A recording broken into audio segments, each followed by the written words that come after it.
So the talk is organized as follows. We start with some facts about composite order groups and explain a transformation due to David Freeman for emulating composite order groups using prime order groups. In the second part of the talk, we will explain our results and then compare the efficiency to existing solutions. So let's start with some facts about composite order groups. As a simple example, consider a group Gn of composite order p times q, where p and q are distinct primes.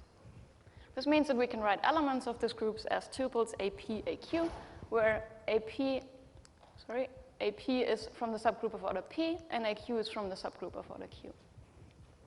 These groups can be very useful for crypto. So, for example, if we want to encrypt a message, we can just put the message here and then blind it with some randomness on the right side.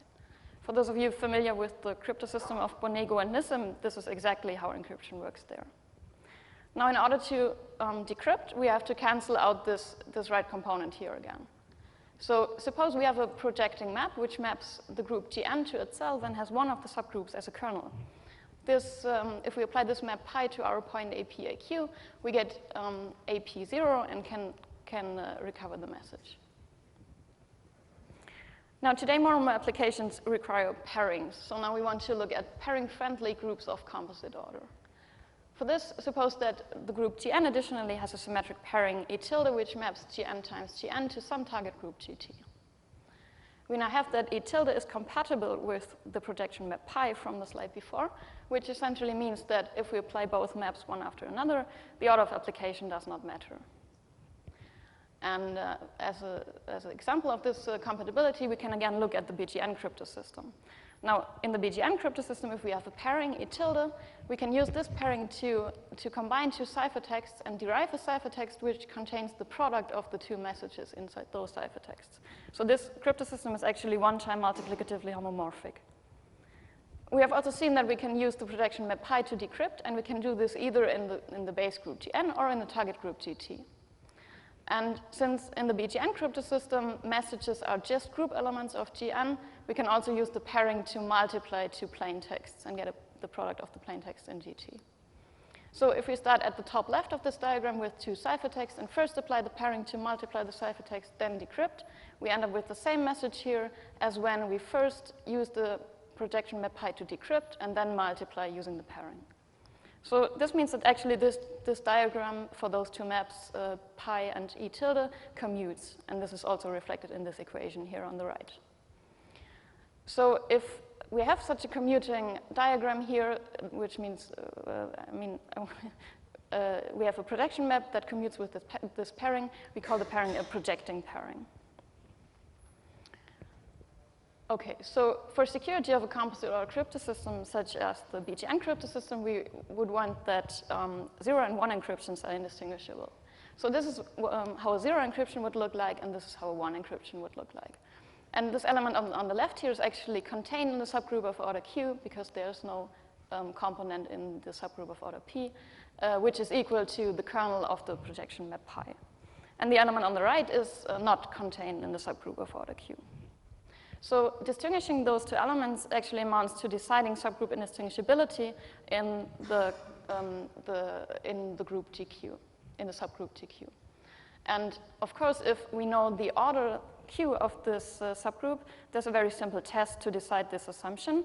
We can just multiply with Q and see whether the result is 0 or not. So in order for this assumption to hold, we have to require that factoring the composite group order needs to be hard, which means that we have to implement our composite order crypto system in a very large group of several thousand bits. And this leads to very slow pairing evaluation. And this is actually a problem which does not only arise with the BGN crypto system, but with any other composite order crypto system that we want to implement. And this is actually the problem we focus on in our paper.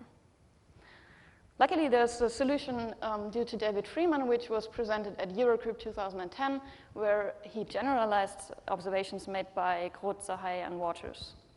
He came up with a framework to emulate composite order groups using only prime order tools. So in this left box, you see typical components of a composite order setting. We have a composite number n and a group of which has n as order. We have a subgroup, a target group, and a pairing in these groups. Now, these are the components Freeman wants to emulate. So let's see how he does it. He starts with a prime order group G with a symmetric pairing E. And you can think of this pairing as a pairing which is fast to evaluate because this group G will have a size of only a few hundred bits. In order to emulate the composite order group, Freeman just takes n copies of the prime order group. This means that the group order will just be p to the n, and elements of this composite order group will just be vectors of prime order group elements. The subgroup here is emulated by just drawing uniformly random subgroups from the new composite order group G to the n. Now, before emulating the pairing, Freeman looked at applications for pairing-friendly groups of composite order and identified two key properties of the pairing used in these applications. He named them canceling and projecting, and the projecting property is actually the one with the commuting diagram, which we saw before. And although Freeman emulated either canceling or projecting maps, we will focus on how to emulate projecting maps in this talk. Before we come to the pairing, a quick notation slide. So this was actually on the slide this morning. We used this bracket notation to implicitly represent elements via the exponents. And we also use additive notation in our groups. So here are some examples what you can and cannot compute using this notation. Sorry. You can combine two elements, A and B, using the group operation and get A plus B in the exponent. You can get the product of the two elements in the target group using the pairing. You cannot get the product in the base group, and also you cannot get products of more than two exponents in the target group if you don't actually know any of the exponents. So let's see how Freeman emulates the pairing. In the simple case where the composite order group is emulated using 3 copies of the prime order group, input elements of the pairing will look like this. So we have vectors of 3 prime order group elements here. And the result of the pairing is defined to be just any element from this left input combined with any element from this right input, and we combine those elements using the prime order pairing. So we have 9 elements in the target group here because we have 3 times 3 possible combinations. And this is actually very structured. We can also look at this as a tensor product of the 2 vectors of exponents of those elements here. In his paper, Freeman also showed that this pairing is projecting by giving a projection map, but this map is rather involved, and we will skip the details here. For security of a composite order cryptosystem, we said before that subgroup indistinguishability should hold for the subgroup. So now the question is whether subgroup indistinguishability holds for uniformly random subgroups. And actually, Freeman answered this in the affirmative by showing that subgroup indistinguishability of a uniformly random drawn subgroup in G to the n holds if the linear assumption holds in the prime order group. So note that here we get subgroup indistinguishability in the emulated composite order group from an assumption in the prime order group.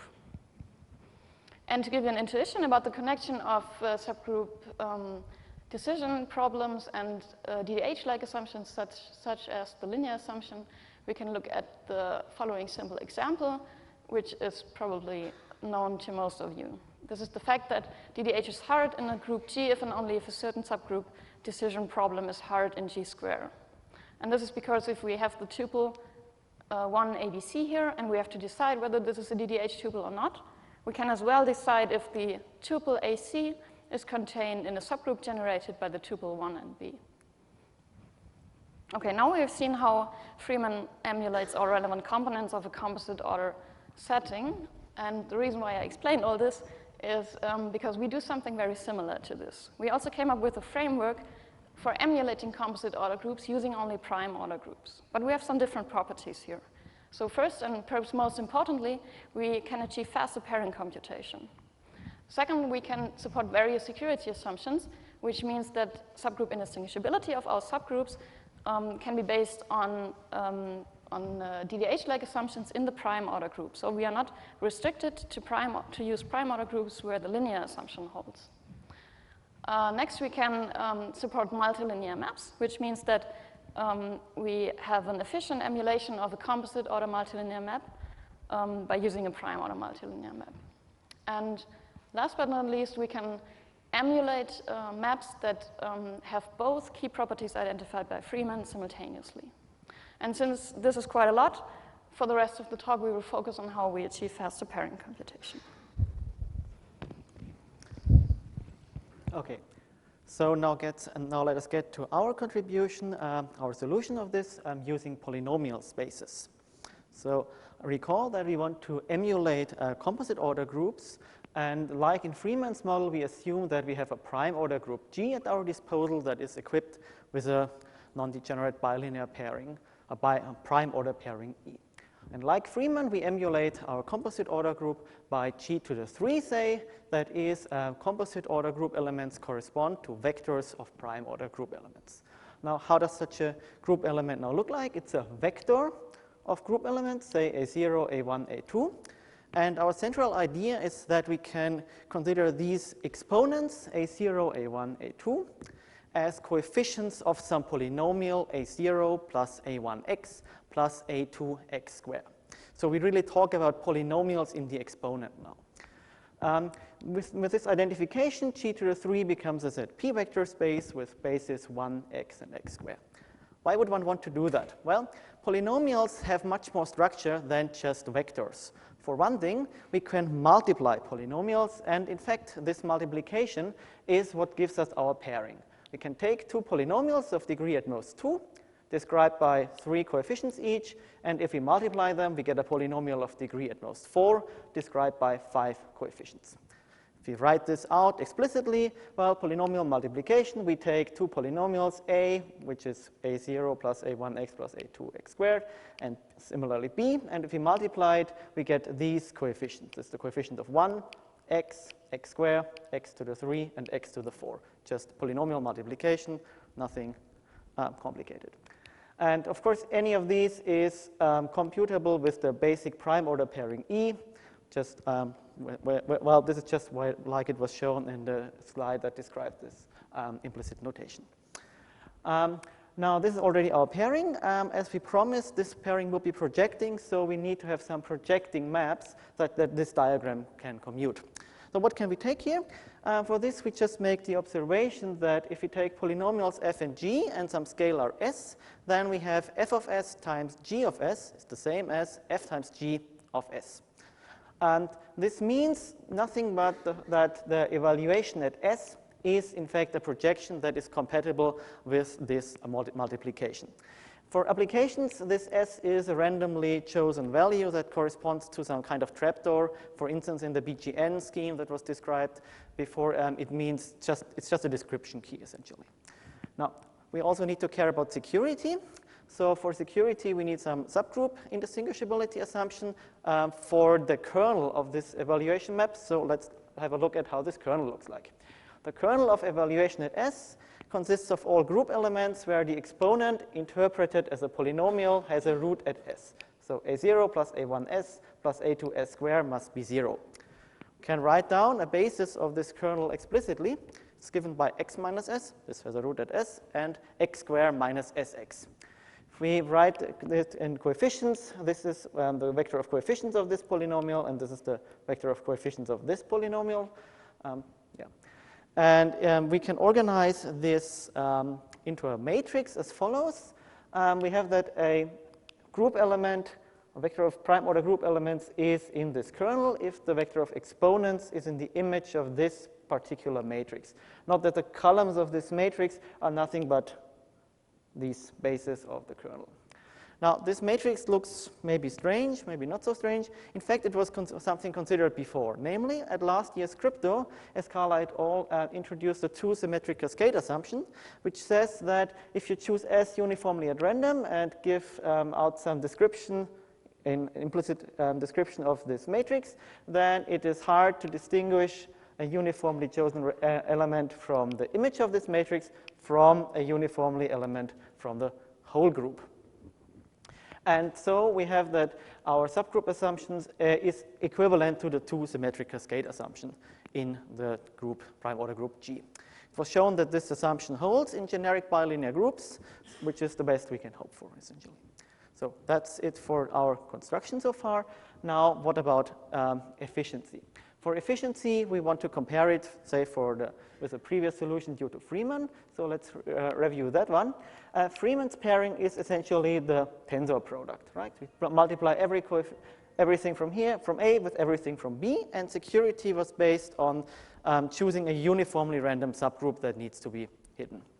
By contrast, our pairing uses a convolution product. And as the security is based on the assumption that elements from a very structured choice of subgroups are hidden. So it's based on the two-symmetric cascade assumption, which is a strictly stronger assumption than the one, than a uniformly chosen subgroup. Now, this has 9 group elements. This only has 5, so it's more efficient with regard to this measure. But for computational cost, well, this looks like we need 9 pairing operations to compute it. This also looks like we would need 9 pairing operations to compute it if we use schoolbook multiplication. However, there is better ways to multiply two polynomials. There is known trade-offs that reduce the number of multiplications needed at the expense of requiring additional additions. In our setting, multiplications correspond to pairings, and additions correspond to group operations, so this is probably a good trade-off to make. In fact, by using fast polynomial multiplication, that is, well, evaluate, multiply, interpolate, we can get the number of applications of the basic prime order pairing down to only 5 from 9. In fact, this approach generalizes naturally to k-linear maps, just multiply k polynomials. We also can generalize this to other matrix assumptions. Matrix assumptions, for instance, are the k-linear assumption or this uniform choice of subgroup that Freeman is implicit in Freeman's model. Just use multivariate polynomials for that. We can show that the size of image is optimal for our constructions for any matrix assumption, and this fast polynomial multiplication trick is still possible, and we get the number of required applications of the prime order pairing down to the size of the image. So let's now make some tables to compare efficiency. Freeman's construction has a domain size of 3 and an image size of 9 and requires 9 pairings. There was other work by Seu, which used the symmetrized tensor product, which reduced the size of the image to 6, but required essentially the same computational cost. If we use our trick for the same pairing, we get the number of prime order pairings down to 6. And if we use the construction based on the two-symmetric cascade assumption that was described before, the image size is only 5 group elements, and we use only 5 basic pairings. And some group operations, these 22s are about, well, 1/4 to 1/2 of a pairing in practice. Okay, I'll skip this. It also generalizes much more nicely to higher multilinearity. I'll skip this and just summarize. We use polynomial multiplication as a bilinear map using structured subgroups, and we can have security from any matrix assumptions. And well, this has several benefits. For instance, we have faster composite order growth, the high proofs, and faster composite order crypto systems like the BGN crypto system. Thank you for your attention. If there's any question, I'm happy to answer them.